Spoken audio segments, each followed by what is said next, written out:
Have you ever thought about where your food comes from? Not just which store or restaurant your food comes from, but where it came from originally, what it took to make it, and how it got to wherever you got it? Depending on where you live, there may not be many food options available, so where the food came from originally isn't as important as just finding something to eat. Hopefully, you already know that there is not a farm somewhere that grows taco shells with melty cheese inside them. But did you know that in Cleveland there is a fish farm off Kinsman Road, a vineyard growing grapes to make wine on Huff Avenue, and an indoor lettuce farm off East 55th Street that produces over 300,000 heads of lettuce per year? There's also a hydroponic growing system at Tri-C's Eastern Campus as part of the Plant Science and Landscape Technology program.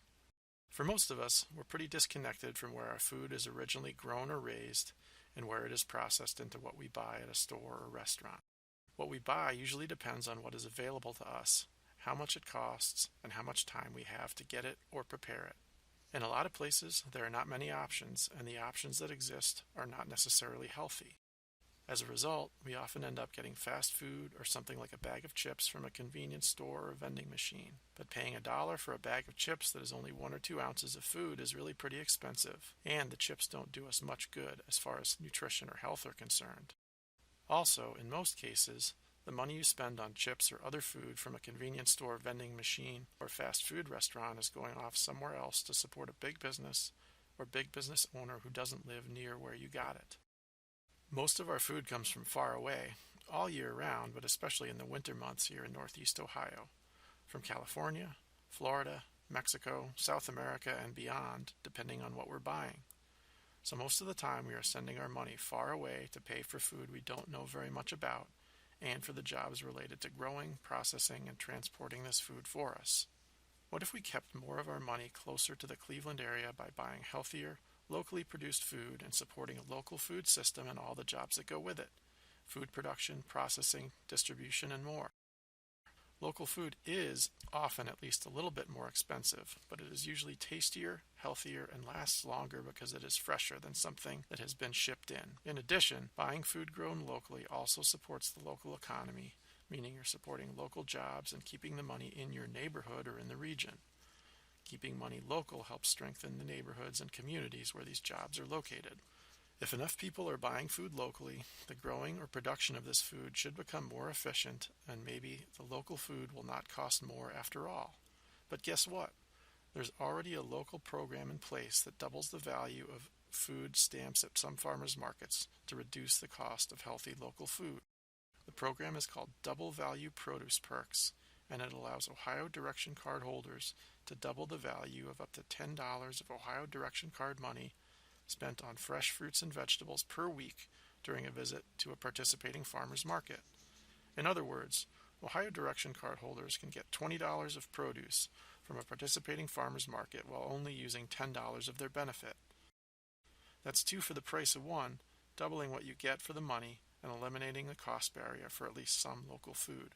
For more details about this program, including the farmers markets where it's in place, visit cccfoodpolicy.org and look on the right side of the page for the link to Double Value Produce Perks.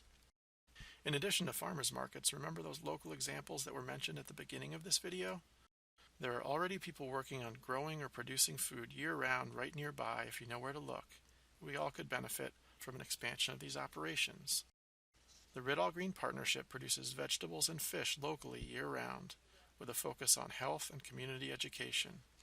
They use waste as a resource in a closed-loop system in which fish waste feeds plants and plants filter water for fish, and by composting fruit and vegetable waste to produce rich, healthy soil. They have transformed land that had been abandoned and used as a dumping ground into a space that now produces healthy food and provides community benefit. Green City Growers operates the largest urban greenhouse in the United States between Kinsman Road, Grand Avenue, and East 55th Street, and produces 300,000 heads of lettuce and other greens all year round. It employs 30 people, and the business is a cooperative, meaning the employees are the owners of the business and are hired from within Cleveland. Employees are paid fair wages that allow them to support themselves and their family, so the money stays local and strengthens local neighborhoods. Additionally, because these vegetables can be on store shelves in less than 24 hours from when they are harvested, they stay fresh longer than vegetables transported in from far away. Chateau Huff uses previously vacant land to grow grapes to produce wine and employ people recently released from prison. They have also created a biocellar which converted the foundation of an abandoned home into a partially underground greenhouse that extends the growing season for crops like mushrooms, which are in demand by local restaurants. There are also lots of farms outside of Cleveland that grow crops and raise animals for local consumption. In addition to keeping money local, buying food from one of these local organizations or from a local farmer's market gives us the opportunity to get to know the farmers and know more about the food we are buying and eating. These locations also give us the opportunity to interact with other members of our community, building relationships that strengthen our communities, our neighborhoods, and our region. Farmers markets and the food production organizations we just mentioned are just a few of many local food examples in Cleveland. And with vacant land and buildings available here, there are a lot of possibilities for changing the food system to benefit people, our health, our communities, our economy, and our local environment. Scaling up local food production could result in healthier food becoming available at more places at a fair price, improving overall health and keeping more money in our community to support local jobs, strengthen neighborhoods, and build community. If you spend $5 or $10 to buy local vegetables to make tasty and healthy salads instead of spending the same amount for some chips and pop, you will be healthier, and all the money you spend will support local jobs, the local economy, and your community. If you spend the same amount on chips and pop, a little bit of the money will help support the local economy, but most of it will be going off somewhere else to cover the cost of making and shipping in the chips and pop, and you'll be less healthy. Thinking about the food you are getting can help make you healthier, but can also help support the local economy and build community if you're buying local. Be part of the revolution here in Cleveland and take advantage of the local resources available to us to not only make yourself better, but to make our economy, communities, and environment better too.